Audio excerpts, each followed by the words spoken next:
السلام علیکم دوستو، میرا نام ڈاکٹر محمد رضوان ہے اور میں ایک ماہر نفسیات ہوں، یعنی ایک کلینکل سائیکالوجسٹ۔ اپنی 20 سالہ کلینکل پریکٹس کی بنیاد پر میں نے یہ سمجھا ہے کہ انسانی معاشروں میں بڑھتے ہوئے ذہنی مسائل اور نفسیاتی بیماریاں بہت سارے لوگوں کو خوشحال زندگی گزارنے سے روکے ہوئے ہیں۔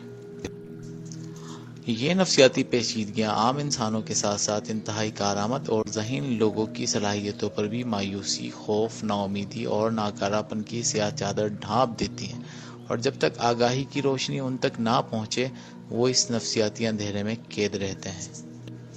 نفسیاتی بیماریاں انسانوں کی روزمرہ زندگی کے ہر شعبے میں شدید خرابیوں کا باعث بنتی ہیں، یعنی فرد اپنا ہی خیال بھی درست طریقے سے نہیں رکھ پاتا، اس کی کام یعنی کاروبار یا نوکری کرنے کی صلاحیت میں کمی آ جاتی ہے۔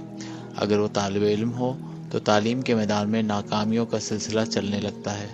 رشتوں میں توازن ختم ہو جاتا ہے اور گھر میں لڑائی جھگڑے روز کا معمول بن جاتے ہیں۔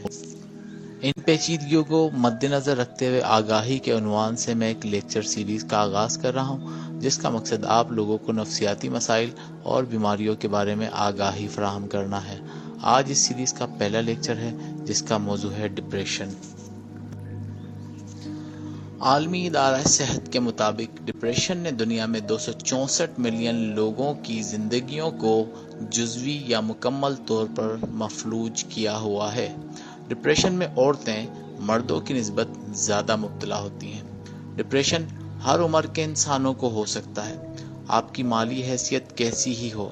آپ کا سماجی رتبہ کوئی بھی ہو، آپ کی تعلیم کتنی بھی ہو، آپ کسی بھی پیشے سے تعلق رکھتے ہوں، آپ کوئی بھی زبان بولتے ہوں، آپ چاہے کنوارے ہوں، چاہے آپ شادی شدہ ہوں، آپ چاہے گاؤں میں رہتے ہوں، آپ چاہے شہر میں رہتے ہوں، آپ چاہے گوری رنگت کے ہوں، آپ چاہے کالی رنگت کے ہوں، آپ کا قد چاہے لمبا ہو، آپ کا قد چاہے چھوٹا ہو، چاہے جسمانی لحاظ سے آپ صحت مند ہوں، چاہے جسمانی لحاظ سے آپ کسی بیماری میں مبتلا ہوں، آپ کوئی بھی ہوں، آپ کچھ بھی ہوں، اگر روزمرہ کی زندگی کے معاملات کو لے کر آپ کے سوچنے کا انداز منفی ہے، یہ بات دوبارہ دہراؤں گا، اگر روزمرہ زندگی کے معاملات کو لے کر آپ کے سوچنے کا انداز منفی ہے تو زندگی میں آنے والا کوئی بھی چھوٹا یا بڑا واقعہ یا حادثہ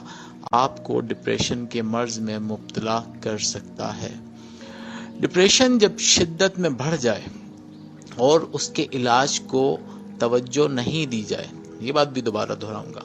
ڈپریشن جب شدت میں بڑھ جائے اور اس کے علاج کو کوئی توجہ نہیں دی جائے تو ڈپریشن میں مبتلا فرد خودکشی بھی کر سکتا ہے۔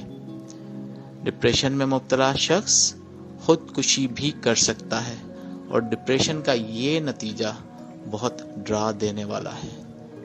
بہت ڈرا دینے والا ہے۔ عالمی ادارہ صحت کے مطابق نوجوانوں یعنی 15 سے 30 سال کی عمر کے لوگوں میں موت واقع ہونے کے اسباب میں خودکشی دوسرے نمبر پر ہے، یعنی نوجوانوں میں موت کے اسباب میں خودکشی کا نمبر دوسرا ہے، اور یہ رپورٹ عالمی ادارہ صحت کی ہے۔ اور ہاں، اگر آپ کے والدین میں کوئی ایک بھی ڈپریشن میں مبتلا ہے تو عام لوگوں کی نسبت آپ کو ڈپریشن ہونے کا خطرہ 4 گنا زیادہ ہے۔ اسی طرح اگر آپ کو ڈپریشن ہے تو آپ کے بچوں میں ڈپریشن کے منتقل ہونے کا خطرہ عام لوگوں کی نسبت 4 گنا زیادہ ہے۔ اور اگر آپ کے والدین میں سے کسی کو ڈپریشن تھا، پھر آپ کو بھی ڈپریشن ہوا ہے، تو آپ کے بچوں میں ڈپریشن کے منتقل ہونے کا خطرہ عام لوگوں سے 6 گنا زیادہ ہے۔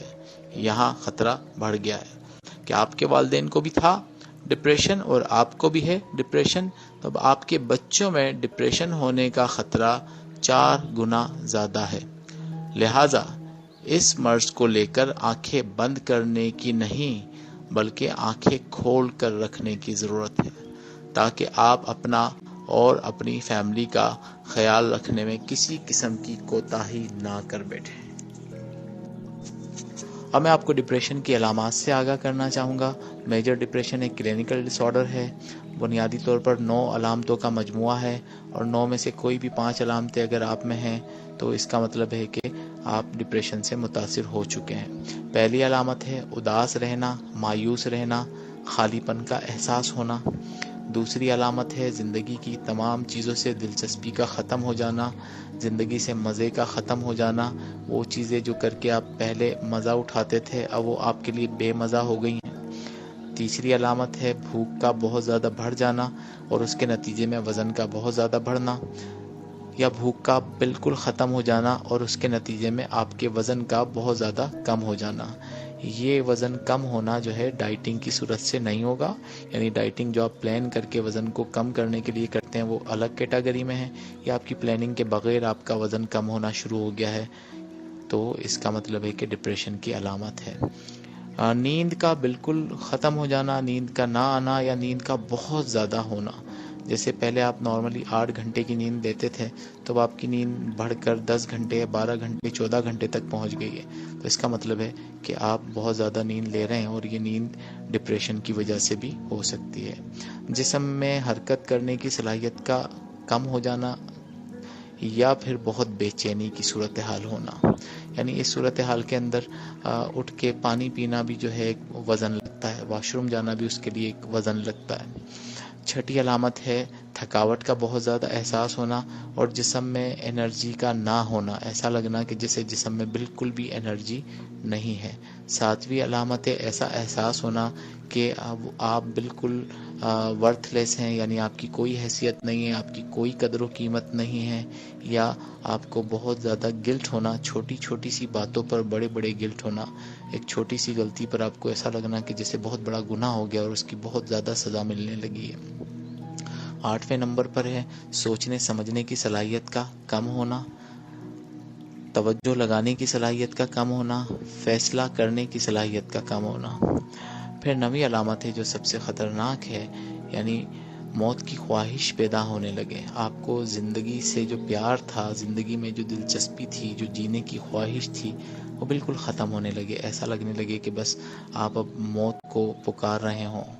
اور اس کے ساتھ پھر آپ کو خودکشی کے خیالات آنے لگے، اور اس کے ساتھ اگر آپ کا دل چاہنے لگے کہ اب آپ خودکشی کے لیے اٹیمپٹ کریں، تو اس کا مطلب ہے کہ یہ بہت سیریس لیول کی سچویشن ہے۔ اور ان 9 علامتوں میں سے کوئی بھی 5 علامتیں اگر آپ میں ہیں تو آپ کلینیکل ڈپریشن میں مبتلا ہیں، اور اگر یہ زیادہ ہیں تو اس کی شدت زیادہ ہے، اور جتنی زیادہ شدت ہوگی اتنا ہی زیادہ خطرہ بڑھے گا۔ تو آپ کے لیے بہت ضروری ہے کہ آپ فوری طور پر اگر یہ محسوس کرتے ہیں کہ آپ کو یا آپ کے کسی پیارے کو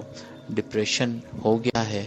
تو آپ بغیر کسی سیکنڈ تھاٹ کے فوراً ہیلپ کے لیے کسی کلینیکل سائیکولوجسٹ یا پھر سائیکیٹرسٹ سے کنسلٹ کریں۔ کنسلٹنسی لینے کے ساتھ ساتھ پھر آپ سیلف ڈسپلن کی ایکٹیویٹیز کو بھی ضرور پریکٹس کر سکتے ہیں، یا جو آپ کا پیارا ہے اسے پریکٹس کروا سکتے ہیں کہ وہ اپنی لائف میں تھوڑا سا ڈسپلن لے کر آئے، لیکن اس کے لیے پہلے ضروری ہے کہ آپ اس کی سائیکو تھیراپی یا سائیکوٹروپک میڈیکیشن یعنی سائیکیٹرسٹ کے تھرو آپ اس کو دوائیں دلائیں۔ جب تک کہ یہ نہ ہو تب تک آپ سیف سائڈ پر نہیں ہیں۔ تو یاد رکھیے کہ اپنی اور اپنے پیاروں کی زندگی کی حفاظت کا واحد طریقہ یہی ہے کہ جائیں اور فوراً ہیلپ لیں۔ ہیلپ لینے سے گھبرانا نہیں چاہیے اور ڈرنا نہیں چاہیے، لوگ کیا کہیں گے اس سوچ کے تحت آپ اپنی زندگی کو یا اپنے پیارے کی زندگی کو خطرے میں